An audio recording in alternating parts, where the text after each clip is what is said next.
Welcome to Wisdom Wednesdays.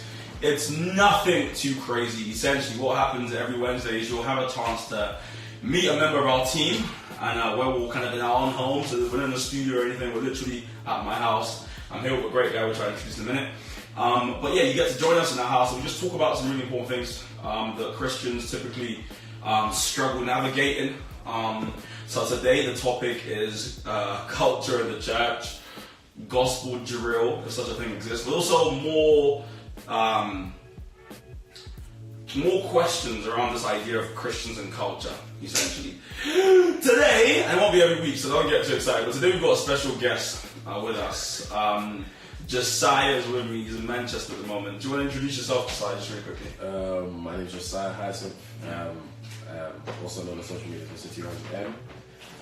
I'm just, my main thing that people see is the social media influencer. I'm a student and a believer in it. And a very wise man. We've been at a retreat just talking and studying, and wisdom has just been seeping out of this fella. So I said, why don't we have him join us today and see kind of where he can what issues he can speak to. So, in case you're also wondering, you can interact with us. There's another phone here, so I think we can see your questions. Okay, is anything coming so far? Any comments? Nope. No comments? Okay, cool. But you can ask us questions as well, and if there's anything you disagree with, you can let us know, and essentially we'll try our best to kind of navigate it. Like I said, the topic today is about Christians and culture, in particular music. So someone sent me a video, and so in the lads group chat the lads I mentor, we have a group chat. Someone sent a video in there and it said, "What do you guys think about this?" And yeah, I took a look at the video, and it was about gospel drill, essentially. A group of young guys, I forget their name, but they had a gospel drill group. Drill is a Christian genre. Well, it's a music genre that's about it's typically quite violent music, about kind of killings, money, that kind of stuff, gang culture. But these guys are trying to take it and essentially repackage it. So that's what we're discussing today. Can it be done? So before we get there into that hot topic, let's just first discuss church. So Josiah, when you think about church, what do you think? Well, I think when I think about church, it's a place where it's open to everybody. Where somebody just comes to have their relationship with Christ. Yeah. That's what I think about church. A place where people can worship, a place where people can be free. Yeah, and just I think family when I think church. Yeah. I always think family because I think that's an important aspect in fellowship. So there has to be some sort of interaction between everybody. Yeah. So that's what I think about when I think. Yeah, I agree. I think I'm in the same place when it comes to church. Only thing I would do to add flesh to the bone is look at a couple of places. First being Ephesians 1. Ephesians 1 is the first place we kind of get a proper introduction to what church is to come together of saints who on a daily basis observe the instructions God has given them. So that's church in and of itself. But then also there's the term church in New Testament Greek means ecclesia, which essentially means a body, the called out ones. Ecclesia is actually made from two other Greek words. The first one being meaning an assembly. If you look at Ephesians 4, you'll see that there. And the called out ones, namely those who are consecrated. Of course, in Romans 12, you hear about that. But also Matthew 28:19, you also hear about what it means to go out. So you're absolutely right. So what I'm trying to say, it is about people coming together, growing their relationship with God, being discipled. These are Christians, the elect ones, but also then being equipped, as it were, to be sent out into the world and to go out preaching the gospel of Jesus Christ, telling people about the good news of God in their different realms. So whether you're a YouTuber, or you are a social media star, or you're a banker, or you're working in a school, your job is wherever you are to shine Jesus' light and essentially bring more people to him by virtue of doing so. Cool. So that's what church is. What would you say culture is? I think culture. Like an interviewer. What would you say culture is, Josiah? I think culture is just the things that come with like the things we do in church. Yeah. It's just like maybe more so individual with. Okay, I say like Nigerian churches, for example. Go ahead. Yeah, like Nigerian churches. There's a sense of a vibe. Yeah. That, for me, that there's a different vibe that I'm getting in Nigerian churches than if I go to Hillsong. Yeah. Like there's just like a different Like in Lagos, for example, my church in Lagos, when I was a child, I can't remember the name of it, but it's like when I was like 9 years old. Yeah. But like it was such a free place. Like half of the time in church, I see my dad laying on the floor, like crying to God. You know, it was like that. But then there was other churches. When I've come to the UK, you know, it's kind of not frowned upon, but it's like, what are you doing when you start speaking in tongues, like randomly? You know, there's a different culture. Loves with the tongues. Yeah, so it's like I think it's the things that let's say that I wouldn't say the institution, but let's say that individual church maybe has. I don't know if that's the right thing to say, but yeah, the kind of the norms and the values within that specific church. Let's say building, or let's say I'll say building, because I think even in like maybe say one church name. Each church has different. So like, common practices that are particular to individual kind of worship centers. Okay, cool. So you're right. So churches definitely have their own culture, which is good. What do you think about the world and the culture that the world kind of promotes? Is there any way, and this is where we get to the question, is there any way to bridge both two gaps? So we know that churches have a culture. Some of them are tainted by, you know, Nigerian being Russian, whatever it is. But can we somehow bridge these two different things? The culture that exists in church and the culture that exists outside in the world. So we know the world's culture, in case people are wondering, the world at large. And you know, in John 10 thereabouts, Jesus uses the term world in a lot of different ways. There's at least 3 different ways to use the word world. World can be the dwelling place of man, essentially, where we live. World can also be this thing that's being controlled by the enemy that we can't actually change. It's spin out control, and it's going to spin out its axis, and it's going there. Remember, the Bible calls the devil the prince of this world, so there's that as well. And then there's a world, which is essentially where Jesus Christ came to dwell in. So when we say world, sometimes it can be like, which one are we using? We're using world to mean unbelievers, you know, people who haven't submitted to the rule of God, who are kind of pursuing their own thing. Is there a way to bridge that place where they're clearly after something else and us? I think there's a responsibility for the church to be open to entering, like to really go into the world, to educate people, because that's essentially what we're doing, right? It's to help people see why they should follow God in case they, you know, because everybody in the world has a craving to believe, and that's where things are normalized. Like, if you're an unbeliever, we tend to try to fill our life with we have an empty void we try to fill. You know, there's an empty void that generally just an average person tries to fill. There's always something that we're trying to do. You know, some people go into sports, some people go into, like, let's say, drugs, etc. There's always something. Whereas and it's the same in the church. And in the church, it's like, we're here to fill that empty void. We've chosen to fill that with Christ. So it's like, that's where I say that we're sort of at the same, not the same level, but we have the same dynamics.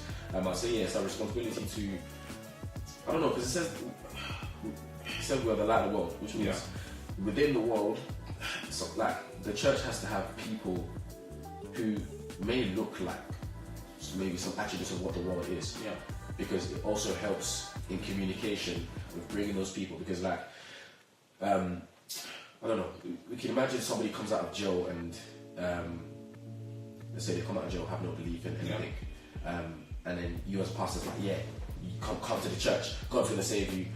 Somebody might not connect with that.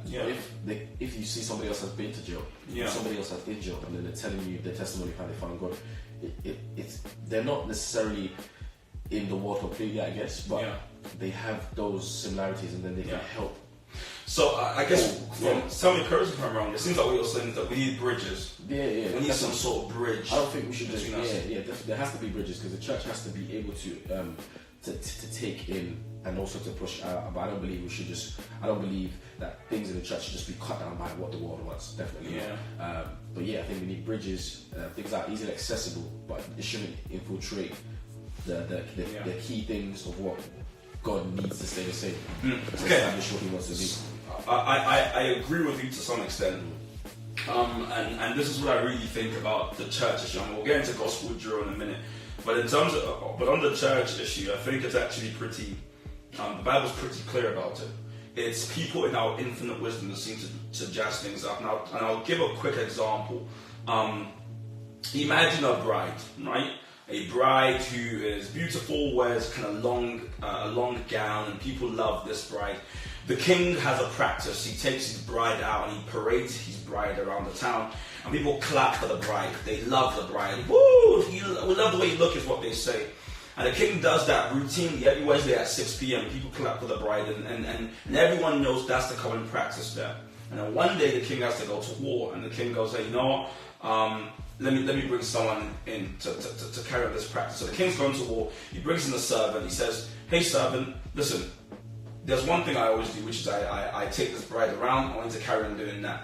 And also, before the king goes, he also gives the bride a massive rule book. He says, listen, I want you to just make sure you focus on this rule book. This is how you look after her. Do not deviate from this rule book, a jot or a tittle. Literally just do what it says in it, and I'll be happy. And so the king goes to war. Now, if you know wars, they don't normally, look at what was in Iraq. It takes a while. We stay there for a bit. So the servant, true to his word, takes the bride out, parades the bride, everyone claps. We love you, woo! But now it's been 3 years. He does the same thing. They clap. Okay, fast forward, it's been 8 years. And suddenly things are changing. This time, when he takes the bride out the house for the parade, people get a bit bored.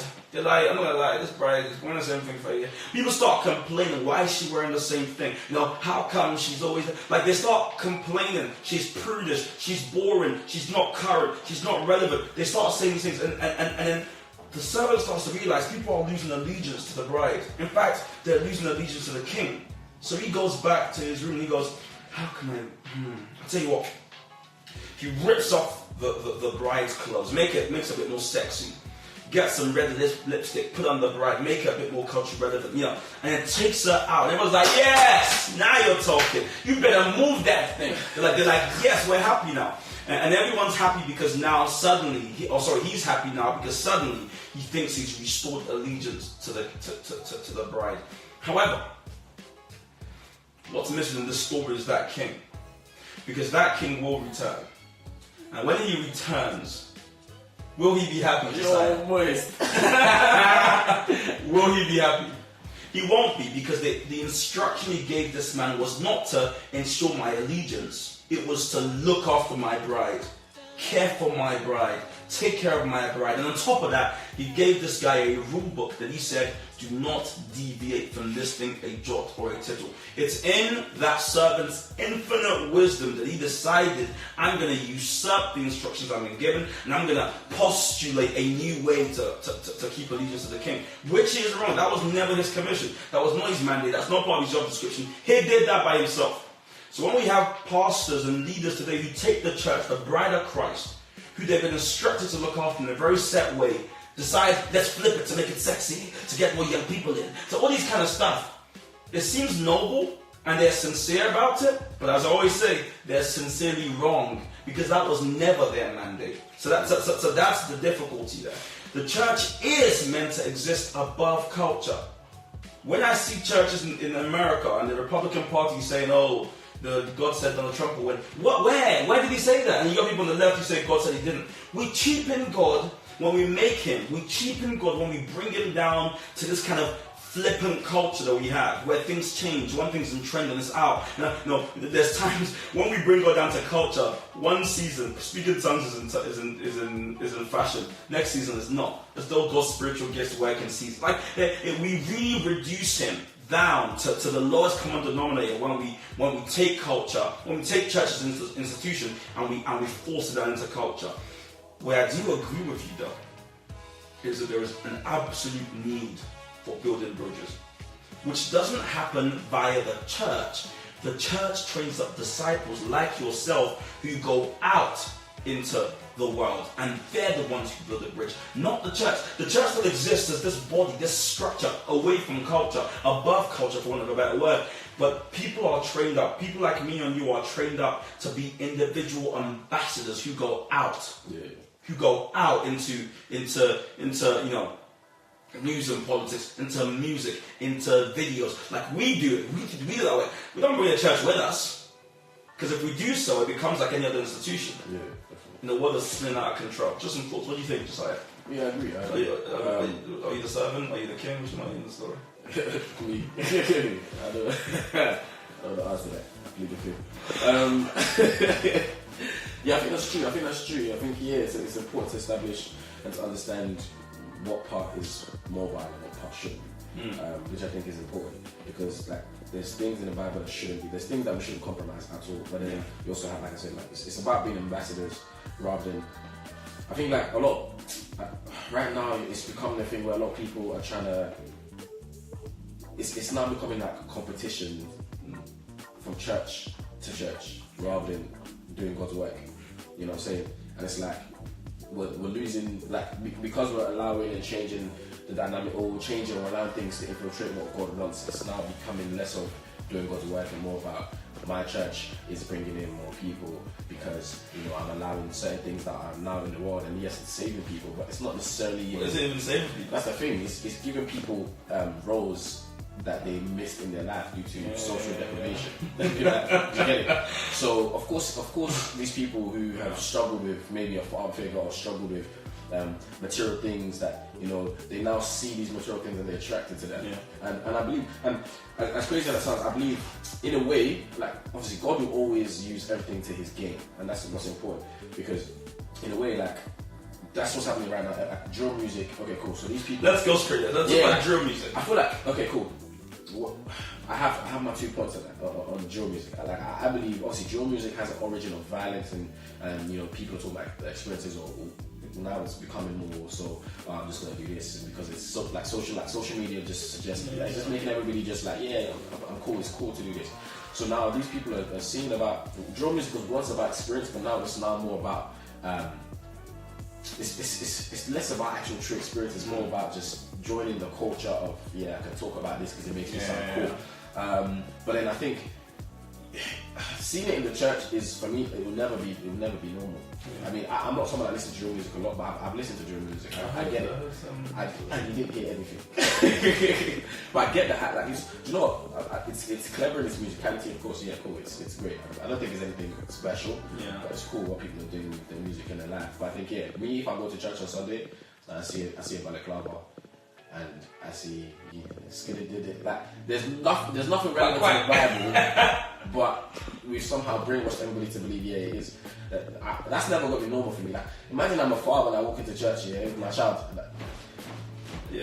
I'm gonna walk out. And the thing is, I think as a church, there's a responsibility of course, you want to bring people in because it's not. I think it's about accepting people. But I think what's key is, okay, cool, keep these people, like if they want to, okay, do what you want.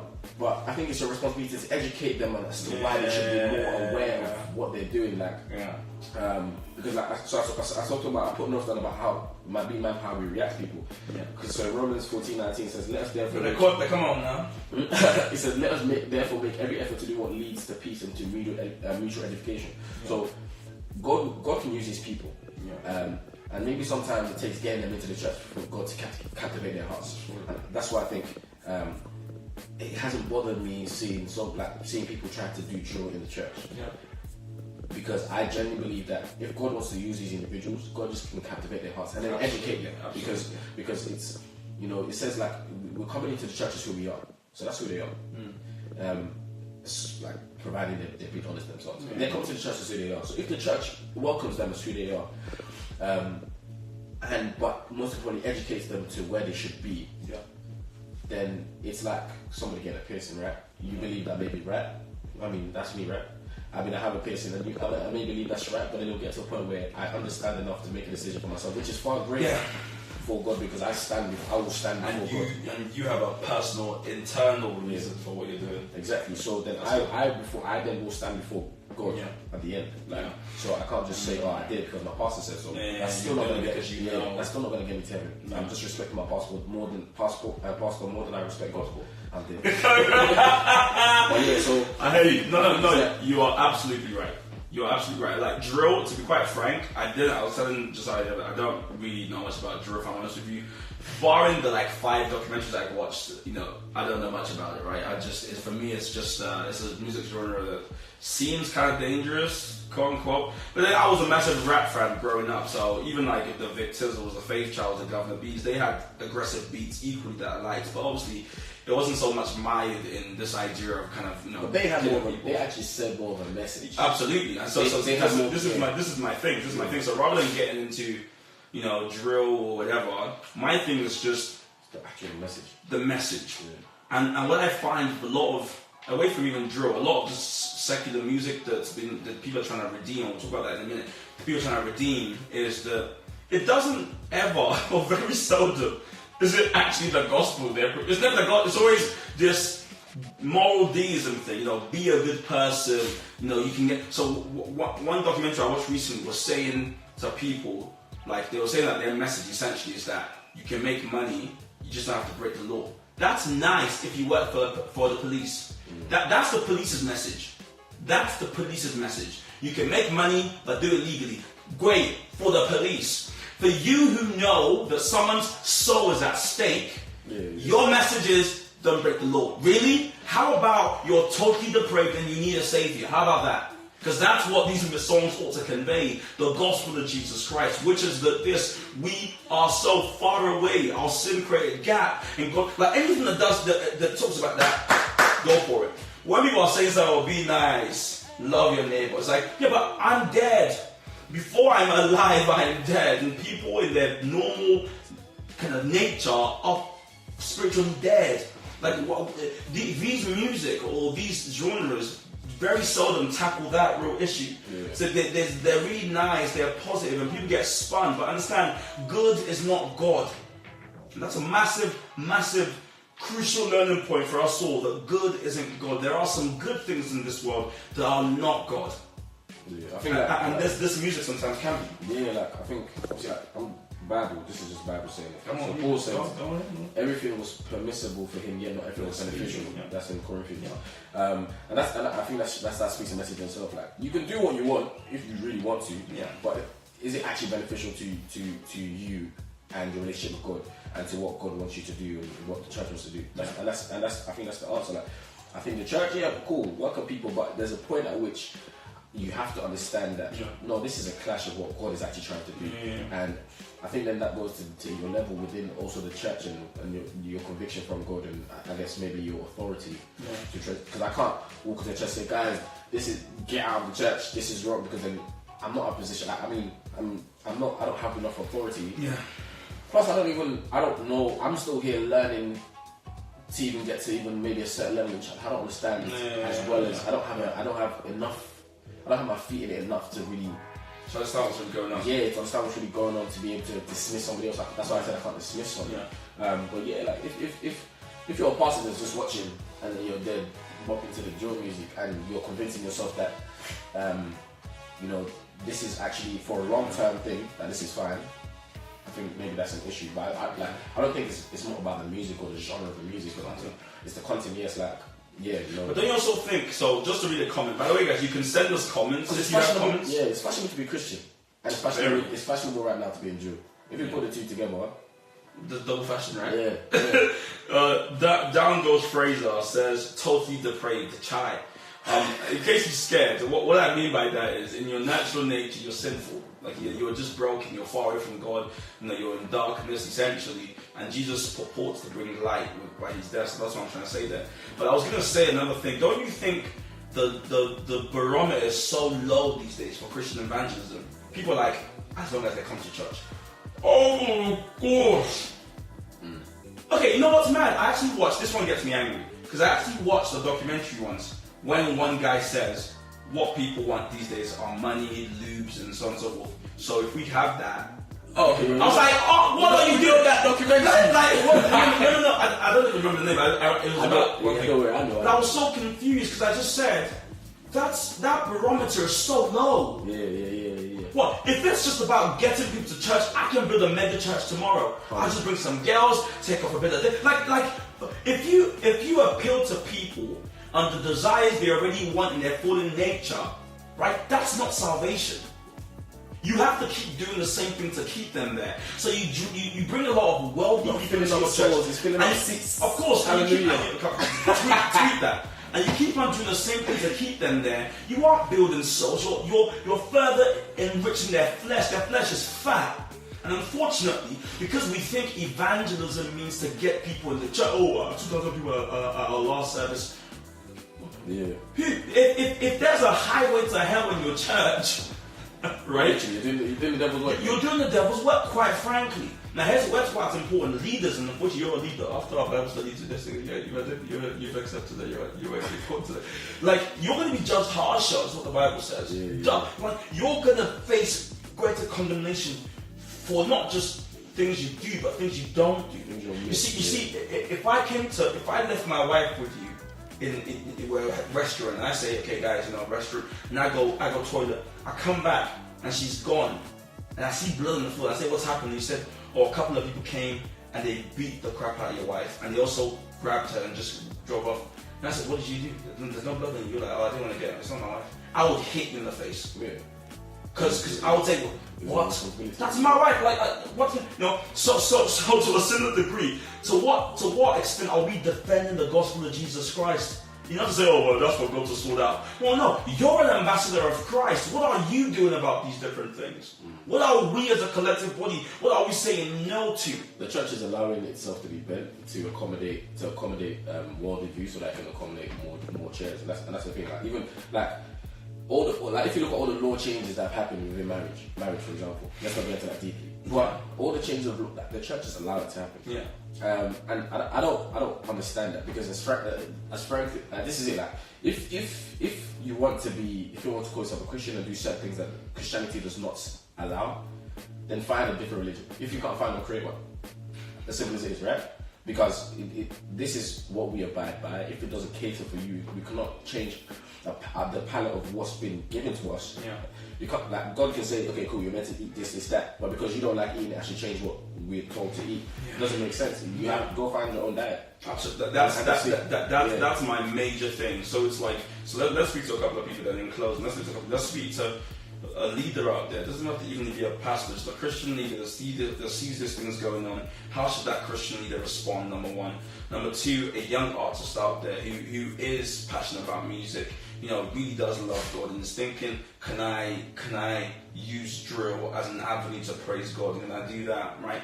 And I guess thirdly, to the more kind of general Christians who are there, who are kind of watching this fight going on and going, like how would you address those three different groups? I would say your response to an outsider coming in to find God, see the importance in them wanting to find God. Forget about what they're trying to do with their music first. I think if they have a calling, educate them. Because I believe education is the only way they can really and truly, honestly, make someone change their mind, and not say change their mind, make them change their mind. So if you you may want to edify God with his music, but if he has enough education to understand that even the way his music is, and maybe the way he writes music is not the best way for him to edify God, then he will make that decision. Or more so, he will do it outside of the place where it's not understood yet. So I think the church has a responsibility to educate, not to conform, not to change the way we do things, or the way things are done, to cater for people, but we should help and educate people as to why we do things are done as such.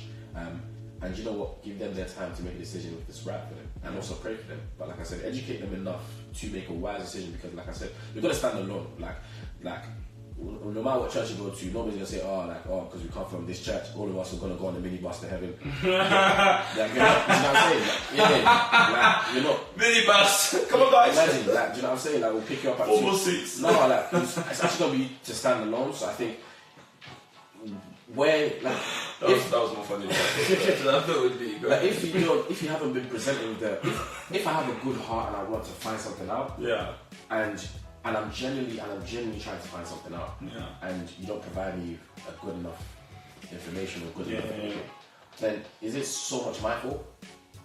Or then would it be the leader's fault?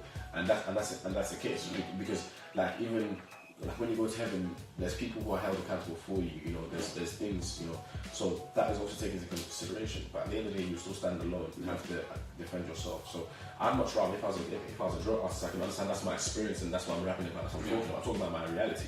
Okay, cool. With God, I can change your reality and give you another opportunity to create a new reality. That's more important than educate them on that, and then they will realize in themselves that these things will fall apart. They'll fall off them. These things. This need and to edify God in a specific way may just not be the best way for them to edify God once they've really found it. Yeah. And they have to cross that bridge before they know that. One thing we speak about, one principle that we spoke about, I don't know if you were here, we spoke about redeeming, rejecting, and receiving. And this is a principle that will help us in dealing with discontentus issues. As Christians, those who've been washed, new, born of the Spirit and water, like, we have to reject some things. There are some things in this world that's just not for us.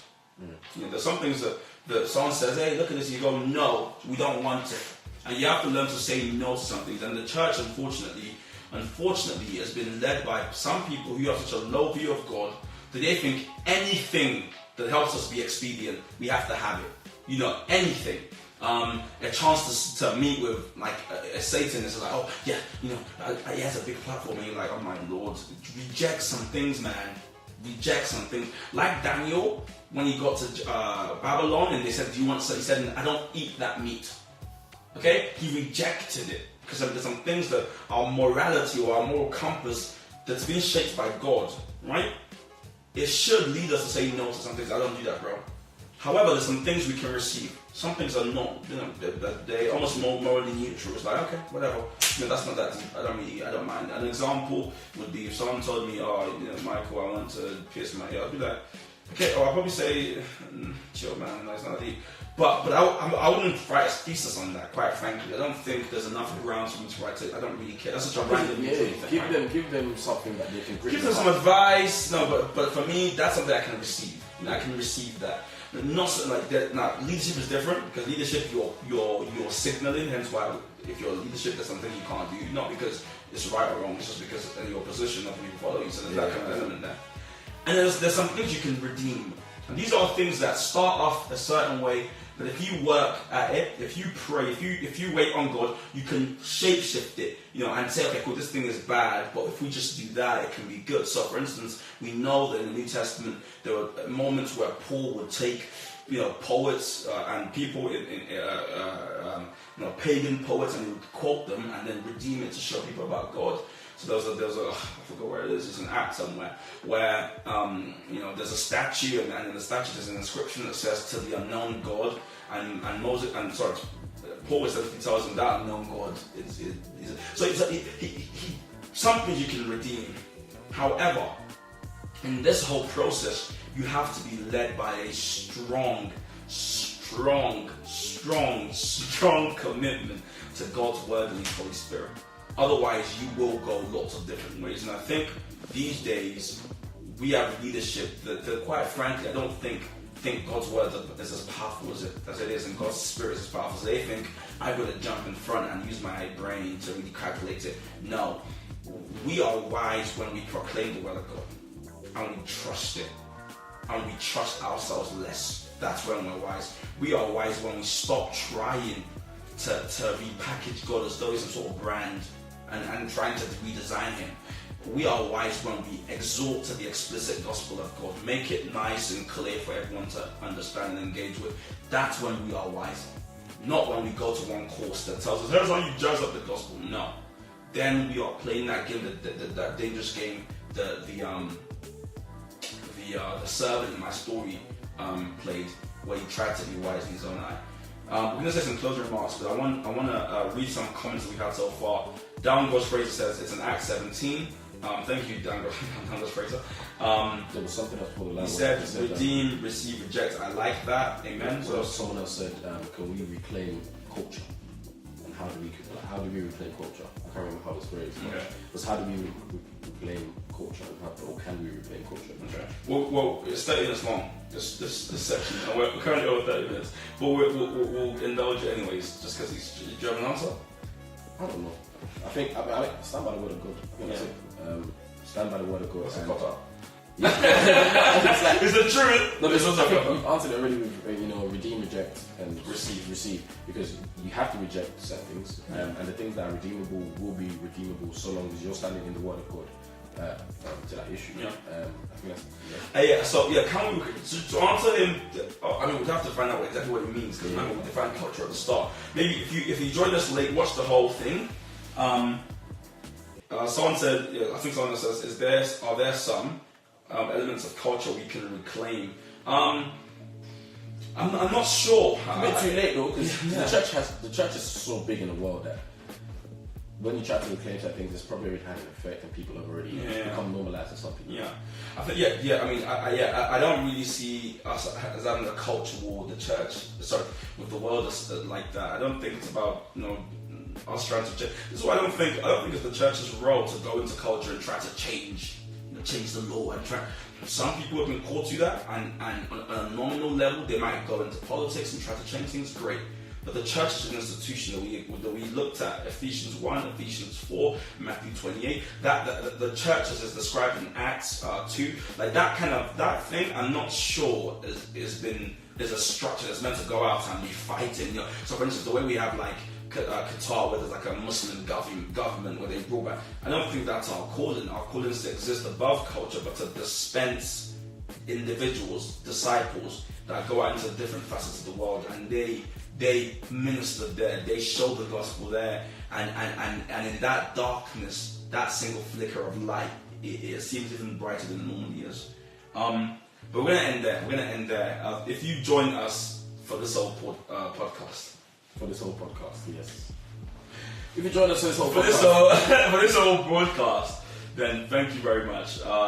It's always a blessing to be here on a Wednesday. On a Wednesday. On a Wednesday. But before we go, I'm going to leave Josiah to give us some closing remarks and wisdom. Just give us just a minute of wisdom on this topic. Yeah. I believe that the church has a responsibility to receive, but also has a responsibility to reject, because the only thing that really matters, the only opinion that really matters is God's. So the more you change for the world, the less it's about God. So I think that's important. And educate and minister to the right people so that they understand that not everybody is just the sole face, but sometimes you're just the ambassador and you're required to go out rather than just stand and try to do what you're meant to be doing outside, if that makes sense. Yeah. That's my closing remarks. Nothing really academic. No, that was very wise. Yeah. You got the yeah, beautiful. And I'll say just in closing as well, we should reject the dichotomy the world always creates. It's either we get messy, we change our identity, we become like them, or we sit down in our church and do nothing. And it's like there's a middle where we go out into the world and we proclaim the gospel of Jesus Christ, and with godly wisdom we pick certain things that we can redeem and reject, but we never compromise the message. Any means that forces you to compromise the message is a means you should not be using. The message of God must be undenied. That's the whole point of it. If you're jazzing it up, taking parts out, you're starting to play God. You should never do that. So we can go out, we can proclaim the gospel, we can reach gang members, we can reach drunkards, we can reach them all without compromising the message of Jesus Christ. And that's the false dichotomy the world gives us. To reach us, you must be us. And it's like, no. So I remember mentioning the guy who talked about clubbing. He said that he goes clubbing, because he likes dance, and also it's a chance for him to preach the gospel. I said, no, get out. Just say you're going to dance, man. So I said, Majid, I'll tell you what you'll do. When they finish the club, you wait outside, you preach them after. After, imagine, tell my Jesus, get out of here. Come on, get out of here. Yeah, I've been there before. You cannot do that. You don't have to dive in the water to catch fish. You could stay on a solid ground, cast your rod out there and reel them in. Stable ground. And what Jesus said will make us? Fishers of men. What fisher dives in water and starts catching fish? No, you stay on solid ground.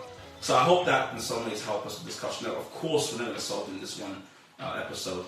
Keep discussing it, keep having these conversations, keep praying and seeking God to guide you ultimately in all these different things. The Bible says He teaches us in all truth. I believe that wholeheartedly. I trust myself less and less, or I try anyways to trust myself less and less every day. To rely more on His Word. That's what we've been doing this whole weekend, is just relying on His Word more and more and more, and trusting ourselves less. So stay connected to OGGM. We have a Twitter account, we have a YouTube account where we talk about these issues.